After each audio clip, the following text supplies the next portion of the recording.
ಸ್ನೇಹಿತರೆ, ನಮಸ್ಕಾರ. ಇರಿಟೇಷನ್ ಅಂತಾರಲ್ಲ, ಆ ಪದಕ್ಕೆ ಅರ್ಥ ಬಿಗ್ ಬಾಸ್ ಸೀಸನ್ 11ರ ಮಂಗಳವಾರದ ಎಪಿಸೋಡ್ನಲ್ಲಿ ಬಹುಶಃ ಎಲ್ರಿಗೂ ಕೂಡ ಗೊತ್ತಾಗಿತ್ತು. ಹೌದು, ಬಿಗ್ ಬಾಸ್ ಸೀಸನ್ 11ನ್ನು ನೋಡ್ತಿದ್ದಂತಹ ವೀಕ್ಷಕರಿಗೆ ಈಗ ಇರಿಟೇಷನ್ ಅಂದರೆ ಏನು ಅನ್ನೋದನ್ನು ಅರ್ಥ ಮಾಡಿಸಿದ್ದು ಇದೇ ಶೋಭಾ ಶೆಟ್ಟಿ. ಬಿಗ್ ಬಾಸ್ ಮನೆಗೆ ವೈಲ್ಡ್ ಕಾರ್ಡ್ ಮೂಲಕ ಎಂಟ್ರಿಯನ್ನು ಕೊಟ್ಟಂತಹ ಶೋಭಾ ಶೆಟ್ಟಿ ಅತಿಯಾಗಿ ವರ್ತನೆಯನ್ನು ಮಾಡ್ತಿದ್ದಾಳೆ. ಶೋಭಾ ಶೆಟ್ಟಿಯನ್ನು ನೋಡ್ತಾ ಹೋಗ್ತಾ ಇದ್ರೆ ಶೋಭಾ ಶೆಟ್ಟಿಯ ಉದ್ದೇಶನೇ ಬೇರೆ ಇದೆ. ಬಿಗ್ ಬಾಸ್ ಮನೆಯ ಒಳಗಡೆ ಆಕೆ ಬಂದಿರುವಂತಹ ಉದ್ದೇಶ ಬರೀ ಕಿತ್ತಾಡೋದು, ಜಗಳ ಆಡೋದು ಮತ್ತು ಕೌಂಟರ್ ಕೊಡೋದಾ ಅನ್ನುವಂತಹ ಪ್ರಶ್ನೆಯು ಕೂಡ ಈಗ ಮೂಡ್ತಾ ಇದೆ. ತುಂಬ ಕಾಮಾಗಿ, ತುಂಬ ಕೂಲಾಗಿ ಬಿಗ್ ಬಾಸ್ ಸೀಸನ್ 11 ಏನೂ ಶುರುವಾಗಿಲ್ಲ. ಆರಂಭದಿಂದನೂ ಕೂಡ ಕಿತ್ತಾಟ, ಜಗಳ ಮತ್ತು ಒಂದಿಲ್ಲೊಂದು ವಿವಾದಗಳ ಮೂಲಕನೇ ಬಿಗ್ ಬಾಸ್ ಸೀಸನ್ 11 ಸುದ್ದಿ ಆಗ್ತಾನೆ ಬಂತು. ಆದರೆ ಈಗ ಯಾವಾಗ TRP ಬಿದ್ದೋಗಿತ್ತೋ ಮತ್ತು ಸ್ಪರ್ಧಿಗಳ ಸಂಖ್ಯೆ ಕಡಿಮೆ ಆಗ್ತಾ ಇತ್ತೋ ಅದೇ ಸಂದರ್ಭದಲ್ಲಿ ವೈಲ್ಡ್ ಕಾರ್ಡ್ ಮೂಲಕ ಇಬ್ಬರು ಎಂಟ್ರಿಯನ್ನು ಕೊಡ್ತಾರೆ. ಇಬ್ಬರಿಗಿಬ್ಬರು ಕೂಡ ದೊಡ್ಡ ಜಟಾಪಟಿ ವೀರರೇ ಅಂತಲೇ ಹೇಳ್ಬೋದು. ಅದರಲ್ಲೂ ಕೂಡ ಈ ಕಿರಿಕರಾಣಿ ಬಾಯಿ ಬಡಕಿ ಶೋಭಾ ಶೆಟ್ಟಿ ಅಂತೂ ಮಾತಿಗೆ ನಿಂತರೆ ಎದುರು ನಿಂತವರು ಮಾತನಾಡೋದನ್ನೇ ನಿಲ್ಲಿಸಬೇಕು, ಅಲ್ಲಿವರೆಗೂ ಕೂಡ ಮಾತು ನಿಲ್ಲಿಸುವಂತಹ ಗಯ್ಯಾಳಿ ಈಕೆ. ಅಂದರೆ ಅಂತಹ ಗಯ್ಯಾಳಿಯನ್ನು ಕರ್ಕೊಂಬಂದು ಬಿಗ್ ಬಾಸ್ಗೆ ಬಿಟ್ಟಿದ್ದಾರೆ. ಇನ್ನೊಂದು ಕಡೆ ರಜತ್ ಕೂಡ ತುಂಬ ಅಗ್ರೆಸಿವ್ ಪ್ಲೇಯರ್. ಹೀಗಾಗಿನೇ ಈಗಾಗಲೇ ಬುಧವಾರದ ಆಟದಲ್ಲಿ ಈ ಗೋಲ್ಡ್ ಸುರೇಶ್ ಮತ್ತು ರಜತ್ ನಡುವೆ ಒಂದು ಪೈಪೋಟಿ ಬೀಳೋದು ಕೂಡ ಬಹುಶಃ ನೀವು ಗಮನಿಸ್ಬೋದು. ಈಗ ಶೋಭಾ ಶೆಟ್ಟಿಯ ವಿಚಾರಕ್ಕೆ ಬರೋದಾದರೆ, ಶೋಭಾ ಶೆಟ್ಟಿ ಮಂಗಳವಾರ ಮತ್ತು ಸೋಮವಾರ ಎಂತಹ ಗಯ್ಯಾಳಿ ಅನ್ನೋದನ್ನು 2 ದಿನದಲ್ಲಿ ತೋರಿಸ್ಬಿಟ್ಟಿದ್ದಾಳೆ. ಬಿಗ್ ಬಾಸ್ ಮನೆಗೆ ಬಂದಂಥ ಉದ್ದೇಶ ಏನು, ಬಿಗ್ ಬಾಸ್ ಮನೇಲಿ ಆಕೆ ಇದ್ದಂಥ ರೀತಿ ಹೇಗಿತ್ತು ಮತ್ತು ಇಲ್ಲಿ ಆಕೆ ಇರುವಂಥ ರೀತಿ ಹೇಗಿದೆ, ಇದೆಲ್ಲದರ ಬಗ್ಗೆನೂ ಕೂಡ ಆಕೆ ಜಗಜ್ಜಾಹೀರು ಮಾಡಿದ್ದಾಳೆ. ಅಸಲಿಗೆ ಶೋಭಾ ಶೆಟ್ಟಿ ಒಂದು ಇರಿಟೇಟೆಡ್ ಪ್ಲೇಯರ್ ಅನ್ನುವಂತಹ ಪಟ್ಟವನ್ನು ಕೂಡ ಪಡೆದುಕೊಂಡಿದ್ದಾಳೆ. ಮಾತಿಗೆ ಮಾತು, ದ್ವೇಷಕ್ಕೆ ದ್ವೇಷ. ಗೌತಮಿ ಮತ್ತು ಮಂಜುವನ್ನು ಟಾರ್ಗೆಟ್ ಮಾಡಿರುವಂಥ ಈಕೆ ಅವರಿಂದ ತುಂಬ ಕೌಂಟರ್ಗಳನ್ನು ಕೂಡ ಪಡಿತಾ ಇದ್ರು ಕೂಡ ಅದನ್ನು ಸರಿಯಾಗಿ ಟ್ಯಾಕಲ್ ಮಾಡ್ತಾ ಶೋಭಾ ಶೆಟ್ಟಿ ಒಬ್ಬ ದಿಟ್ಟ ಪ್ಲೇಯರ್ ಅನ್ನೋದನ್ನು ಸಾಬೀತುಪಡಿಸಿದ್ದಾಳೆ. ಜೊತೆಗೆ ಸಂಗೀತ ಶೃಂಗೇರಿ ನೆನಪಾಗುವಂತೆಯೂ ಕೂಡ ಮಾಡಿದ್ದಾಳೆ. ಯಾಕೆ ಹೇಳ್ತಾ ಹೋಗ್ತೀನಿ. ಅದಕ್ಕಿಂತ ಮುಂಚೆ ನೀವಿನ್ನೂ ಕೂಡ ನಮ್ಮ ಚಾನಲನ್ನು ಸಬ್ಸ್ಕ್ರೈಬ್ ಮಾಡಿಲ್ಲ ಅಂದರೆ ದಯವಿಟ್ಟು ಕೂಡಲೇ ಸಬ್ಸ್ಕ್ರೈಬ್ ಮಾಡಿ ಸ್ನೇಹಿತರೆ. ಶೋಭಾ ಶೆಟ್ಟಿ ಬಿಗ್ ಬಾಸ್ ಮನೆಯ ಇರಿಟೇಷನ್ ಪ್ಲೇಯರ್ ಅನ್ನೋದರಲ್ಲಿ ಡೌಟೇ ಇಲ್ಲ. ಮನೆಗೆ ಬಂದಂಥ 2 ದಿನದಲ್ಲಿ ಜಗಳ ಶುರು ಮಾಡಿಕೊಂಡಿರುವಂಥ ಈಕೆ ತೆಲುಗಿನಲ್ಲಿ ಹೇಗೆ ಜಗಳವನ್ನು ಮಾಡಿ ಬಿಗ್ ಬಾಸ್ನ ಟ್ರೋಫಿಯನ್ನು ತಪ್ಪಿಸ್ಕೊಳ್ಳೋ ಅದೇ ರೀತಿ ಇಲ್ಲೂ ಕೂಡ ತಪ್ಪಿಸ್ಕೊಳ್ಳುವಂಥ ದಿನಗಳು ದೂರ ಇಲ್ಲ ಅನ್ನೋದನ್ನು ಮೊದಲ 2 ದಿನದಲ್ಲೇ ಸಾಬೀತುಪಡಿಸಿದ್ದಾಳೆ. ತೆಲುಗಿನಲ್ಲಿ ಸಿಕ್ಕಾಬಟ್ಟೆ ಕಿರಿಕನ್ನು ಮಾಡಿಕೊಂಡು ಕಿರಿಕ್ ರಾಣಿ ಎನ್ನುವಂಥ ಪಟ್ಟವನ್ನು ಅಲಂಕರಿಸಿದ್ದಂಥ ಇದೇ ಶೋಭಾ ಶೆಟ್ಟಿ ಈಗ ಕನ್ನಡದಲ್ಲೂ ಕೂಡ ತನ್ನ ಕಿರಿಕನ್ನು ಶುರು ಮಾಡಿದ್ದಾಳೆ. ವಾಯ್ಸ್ ಜೋರು ಮಾಡಿ ಮಾತನಾಡಿ ಇರಿಟೇಷನ್ ಮಾಡೋದಕ್ಕೆ ಶುರು ಮಾಡಿದ್ದಾಳೆ. ಇತರ ಸ್ಪರ್ಧಿಗಳು ಈಕೆಯ ಮೇಲೆ ದ್ವೇಷದ ಕಿಚ್ಚನ್ನು ಹೊತ್ತಿಸುವ ರೀತಿಯಲ್ಲೂ ಕೂಡ ಮಾಡಿಕೊಂಡಿದ್ದಾಳೆ. ಕನ್ನಡದಲ್ಲಾದರೂ ಕೂಡ ಕಪ್ಪನ್ನು ಗೆಲ್ಲಬೇಕು ಅಂತ ಹೇಳಿ ಬಂದಂಥ ಶೋಭಾ ಶೆಟ್ಟಿಗೆ ಚಿಪ್ಪೆ ಫಿಕ್ಸ್ ಅನ್ನೋದು ಈಗಾಗಲೇ ಸಾಬೀತಾಗಿದೆ. ಅದಕ್ಕೆ ಮನೆಯೊಳಗೆ ಬಂದಂಥ ಶೋಭಾ ಶೆಟ್ಟಿ ಪೂರ್ತಿಯಾಗಿ ಇರೋದು ಅನುಮಾನ ಅನ್ನೋದರಲ್ಲಿ ಡೌಟೇ ಇಲ್ಲ.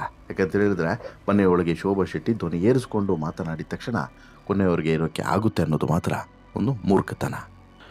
ತೆಂಗಿನಕಾಯಿ ಒಡೆಯುವಂಥ ಸಂದರ್ಭದಲ್ಲಿ ಶುರುವಾದಂತಹ ಈ ಶೋಭಾ ಶೆಟ್ಟಿಯ ಆಕ್ರೋಶದ ಮಾತುಗಳು ಈಗ ಕೂಡ ನಿಂತಿಲ್ಲ. ಬುಧವಾರದವರೆಗೂ ಕೂಡ ನಿಂತಿಲ್ಲ. ಬುಧವಾರದವರೆಗೂ ಕೂಡ ಇದು ನಡೆದುಕೊಂಡೇ ಬಂದಿದೆ. ಸೋಮವಾರ ತೆಂಗಿನಕಾಯಿ ಒಡೆಯುವಂಥ ವಿಚಾರದಲ್ಲಿ ಗೌತಮಿ ಮತ್ತು ಮಂಜು ವಿರುದ್ಧ ಈಕೆ ಬಳಸಿದಂಥ ಕೆಲವೊಂದು ಪದಗಳ ಬಗ್ಗೆ ಆಕ್ರೋಶ ವ್ಯಕ್ತವಾಗ್ತಿದೆ. ಅದಾದ ಬಳಿಕ ಮಂಗಳವಾರವೂ ಕೂಡ ಇದೇ ಜಗಳ ತಾರಕಕ್ಕೆ ಇರ್ತು. ಯಾವಾಗ ಕ್ಯಾಪ್ಟನ್ ಆಯ್ಕೆ ಮಾಡುವಂಥ ಪ್ರಕ್ರಿಯೆಯಲ್ಲಿ ಅಥವಾ ಇನ್ನೊಂದು ತಂಡದ ಆಯ್ಕೆ, ಅಂದರೆ ಇಲ್ಲಿ ಭವ್ಯ ಒಂದು ತಂಡಕ್ಕೆ ಕ್ಯಾಪ್ಟನ್ ಆದರೆ ಮತ್ತೊಂದು ತಂಡಕ್ಕೆ ಕ್ಯಾಪ್ಟನ್ನು ಈ ರಜತ್ ಮತ್ತು ಈಕೆ ನಡುವೆ ಆಗಬೇಕಿತ್ತು, ಶೋಭಾ ಶೆಟ್ಟಿಯ ನಡುವೆ ಆಗಬೇಕಾಗಿತ್ತು. ಅದನ್ನು ಉಳಿದಂಥ ಸ್ಪರ್ಧಿಗಳಿಗೆ ಕೊಡ್ತಾರೆ. ಆಗ ಅರ್ಹ ಅನರ್ಹ, ಯಾರು ಕ್ಯಾಪ್ಟನ್ಶಿಪ್ಗೆ ಅರ್ಹ ಯಾರು ಅನರ್ಹ ಅನ್ನೋಂಥ ಚೂಸ್ ಮಾಡುವಂಥ ಪ್ರಕ್ರಿಯೆಯನ್ನು ನಡೆಸಲಾಗುತ್ತೆ. ಅದು ಇತರ ಸ್ಪರ್ಧಿಗಳಿಗೆ ಕೊಡ್ತಾರೆ. ಆ ಸಂದರ್ಭದಲ್ಲಿ ಮಂಜು ಮತ್ತು ಗೌತಮಿ ಈಕೆಯನ್ನು ಅನರ್ಹ ಅಂತೇಳಿ ಕೊಡ್ತಾರೆ, ಶೋಭಾ ಶೆಟ್ಟಿಯನ್ನು ಕ್ಯಾಪ್ಟನ್ ಆಗೋದಕ್ಕೆ ಅನರ್ಹ ಅಂತೇಳಿ ಕೊಡ್ತಾರೆ. ಆಗ ಶುರುವಾದಂಥ ಜಗಳ ತಾರಕಕ್ಕೆ ಇರುತ್ತೆ. ಈಕೆಯ ಮತ್ತೊಂದು ಮುಖವಾಡ ಬಯಲಾಗುತ್ತೆ. ಈಕೆ ಕೋಪ ಬಂದರೆ ಎಂಥ ಹುಚ್ಚಿ ಅನ್ನೋದು ಗೊತ್ತಾಗುತ್ತೆ. ಅಷ್ಟು ಮಾತ್ರವಲ್ಲ, ಒಂದು ಚಿಕ್ಕ ವಿಚಾರವನ್ನು ಎಷ್ಟು ದೊಡ್ಡದು ಮಾಡಬಲ್ಲಳು ಮತ್ತು ಮಾತಿಗೆ ಮಾತು ಕೊಡೋದರಲ್ಲಿ ಎಂತಹ ಪಂಟರೀಕೆ, ಬಾಯಿ ಬಡಕಿ ಈಕೆ, ಗಯ್ಯಾಳಿ ಈಕೆ ಅನ್ನೋದು ಮತ್ತೆ ಜಗಜ್ಜಾಹೀರಾಗಿದೆ. ಅಲ್ಲಿಗೆ ಬಾಯಿ ಬಡಕಿತನದಿಂದನೇ ಹೆಸರುವಾಸಿಯಾಗಿದ್ದಂತಹ, ತೆಲುಗು ಸೀಸನ್ನಲ್ಲಿ ಸಾಕಷ್ಟು ಹೆಸರನ್ನು ಸಂಪಾದನೆ ಮಾಡಿದ್ದಂತಹ ಇದೇ ಶೋಭಾ ಶೆಟ್ಟಿ ಕನ್ನಡದಲ್ಲೂ ಕೂಡ ಅದನ್ನೇ ಮುಂದುವರಿಸಿದ್ದಾಳೆ. ಮಂಜು ಬಾಯಿಗೆ ಬಾಯಿ ಕೊಡ್ತಾ ಮಂಜುವನ್ನು ಮಾತನ್ನು ನಿಲ್ಲಿಸುವಂತಹ ಸಂದರ್ಭದಲ್ಲಿ ಅಥವಾ ಗೌತಮಿಯ ಮಾತನ್ನು ನಿಲ್ಲಿಸುವಂತಹ ವಿಚಾರದಲ್ಲಿ ಯಶಸ್ವಿಯಾಗಿದ್ದಾರೆ ಶೋಭಾ ಶೆಟ್ಟಿ. ಈಕೆಯ ಮಾತನ್ನು ನೋಡಿ ಸ್ವತಃ ಹನುಮಂತು ಮತ್ತು ಧನರಾಜು ಪುಕ್ಕು ಅಂತ ಹೇಳಿಬಿಟ್ಟು ಸುಮ್ಮನಾಗಿದ್ದಾರೆ. ಜೊತೆಗೆ ಮಾತನಾಡಿಕೊಂಡಿದ್ದಾರೆ. ಅಷ್ಟು ಮಾತ್ರವಲ್ಲ, ಇದೆಲ್ಲ ಮುಗಿದ ಬಳಿಕ ಹನುಮಂತು ನಾಮಿನೇಟ್ ಮಾಡುವಂಥ ಸಂದರ್ಭದಲ್ಲಿ ಹೆದರಿಕೊಂಡಿದ್ದೇ ಇದಕ್ಕೊಂದು ಸಾಕ್ಷಿ. ಶೋಭಾ ಹೆಸರನ್ನು ತೆಗೆದುಕೊಂಡಿದ್ದಕ್ಕೆ ಇಲ್ಲಿ ಶೋಭಾ ತೆಗೆದುಕೊಂಡಂತಹ ನಿಲುವು ಇರ್ಬೋದು, ರಜತ್ ತೆಗೆದುಕೊಂಡಂಥ ನಿಲುವು ಇರ್ಬೋದು, ಇವರಿಬ್ಬರು ಕೂಡ ಹೇಳಿದಂಥ ರೀತಿ ಇರ್ಬೋದು, ಇದು ಕೂಡ ಸಾಕ್ಷಿನೇ. ಇಲ್ಲಿ ಶೋಭಾ ಅಸಲಿಗೆ ಬಿಗ್ ಬಾಸ್ ಮನೆಗೆ ಬಂದಂತಹ ಉದ್ದೇಶ ಏನು, ಬಿಗ್ ಬಾಸ್ ಮನೆಯಲ್ಲಿ ಆಕೆ ಇರುವಂಥ ರೀತಿ ಹೇಗಿದೆ, ಇದು ಅತ್ಯಂತ ಪ್ರಮುಖ ಆಗ್ತದೆ. ಇಲ್ಲಿ ಚಿಕ್ಕ ವಿಚಾರಕ್ಕೆ ಶುರುವಾದಂಥ ಕಿರಿಕು ಶೋಭಾ ನಡುವೆ ಇಡೀ ಮನೆಯ ನಾಳೆ ತಿರುಗಿ ಬಿದ್ದರೂ ಕೂಡ ಅಚ್ಚರಿ ಏನಿಲ್ಲ ಅನ್ನೋದು ಮಾತ್ರ ಸತ್ಯ. ಇಲ್ಲಿ ಶೋಭಾ ಏನೇ ಅಲ್ಲಾಡಿಸಿದ್ರೂ ಕೂಡ ಏನೂ ಮಾಡ್ಕೊಳಕ್ಕಾಗಲ್ಲ ಮತ್ತು ಮನೆಯ ಶಾಂತಿಯನ್ನು ಮತ್ತು ಮನೆಯಲ್ಲಿ ಹೋಗ್ತಿದ್ದಂತಹ ರೀತಿಯನ್ನು ಅಲ್ಲಾಡಿಸಿದ್ದೇ ಈಕೆ ಅಂತೇಳಿ ಯಾವಾಗ ಮಂಜು ಹೇಳ್ತಾರೋ ಅದಾದ ಬಳಿಕ ಶೋಭಾ ಉಗ್ರ ರೂಪವನ್ನೇ ತಾಡಿದ್ಲು. ಸಿಕ್ಕಾಬಟ್ಟೆ ಎಗರಾಡಿದ್ಲು. ಸಾಕ್ಷಿ ಕೊಡಿ ಅಂತಲೂ ಕೂಡ ಒತ್ತಾಯ ಮಾಡಿದ್ಲು. ಆದರೆ ಆ ಸಂದರ್ಭದಲ್ಲಿ ಮಂಜು ತಮ್ಮ ಬಾಯನ್ನು ಜೋರು ಮಾಡಿದಾಗ ಇದು ಇವರಿಬ್ಬರ ನಡುವೆ ತುಂಬ ತಾರಕಕ್ಕೆ ಹೋಗುವಂತೆ ಮುಗುಡ ಮಾಡಿತು. ತುಂಬ ಚೈಲ್ಡಿಶ್ ಆಗಿ ಇಬ್ಬರು ಕೂಡ ಮಾತನಾಡ್ತಾರೆ. ಶೋಭಾ ಅಂತೂ ಮೆಚೂರ್ಡು ಈ ಸ್ಪರ್ಧಿ ಅಲ್ವೇ ಅಲ್ಲ ಅನ್ನೋ ರೀತಿಯಲ್ಲಿ ಮಾತನಾಡ್ತಾ ಹೋಗ್ತಾರೆ. ಇದಕ್ಕೆ ಕೌಂಟರ್ ಕೊಡುವಂಥ ಸಂದರ್ಭದಲ್ಲಿ ಮಂಜು ಕೂಡ ತುಂಬ ಚೈಲ್ಡಿಶ್ ಆಗಿ ಬಿಹೇವ್ ಮಾಡ್ತಾರೆ. ಇನ್ನು ಇದು ಇಲ್ಲಿಗೆ ನಿಲ್ಲಿಲ್ಲ.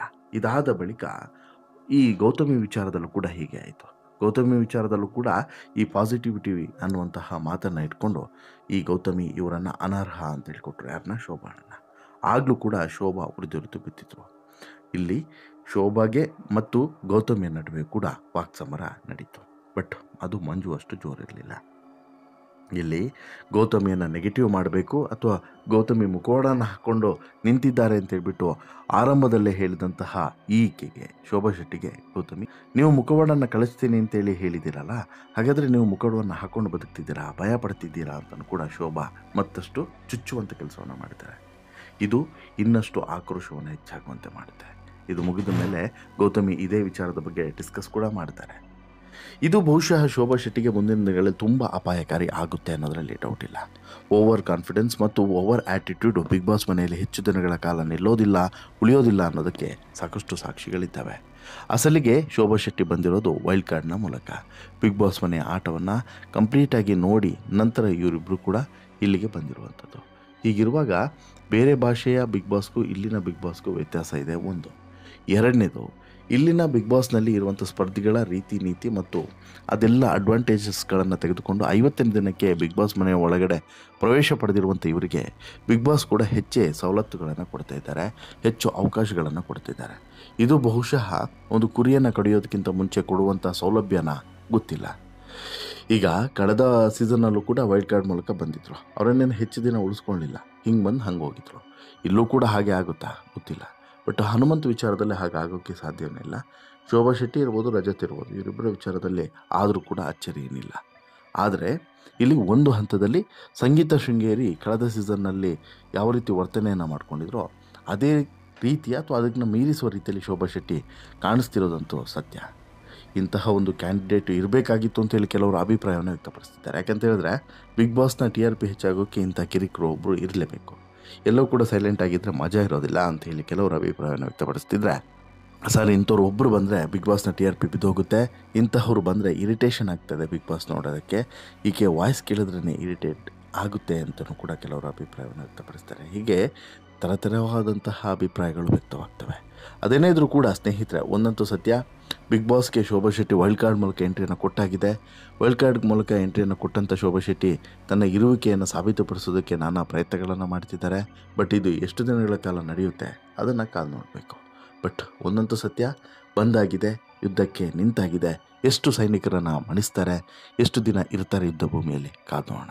ನಿಮಗೇನು ಅನಿಸುತ್ತೆ ಸ್ನೇಹಿತರೆ ಶೋಭಾ ಶೆಟ್ಟಿಯ ಈ ಮ್ಯಾನರಿಸಮ್, ಈ ವರ್ತನೆ ಬಗ್ಗೆ ನಿಮ್ಮ ಅಭಿಪ್ರಾಯ ಏನು ದಯವಿಟ್ಟು ಕಮೆಂಟ್ ಮಾಡಿ ತಿಳಿಸಿ. ಜೊತೆಗೆ ಈ ಸ್ಟೋರಿ ಇಷ್ಟ ಆಯಿತು ಅಂತ ಹೇಳಿದ್ರೆ ಲೈಕ್ ಮಾಡಿ, ಶೇರ್ ಮಾಡಿ, ಚಾನಲ್ಗೆ ಸಬ್ಸ್ಕ್ರೈಬ್ ಆಗೋದನ್ನು ಮರಿಬೇಡಿ. ಧನ್ಯವಾದ.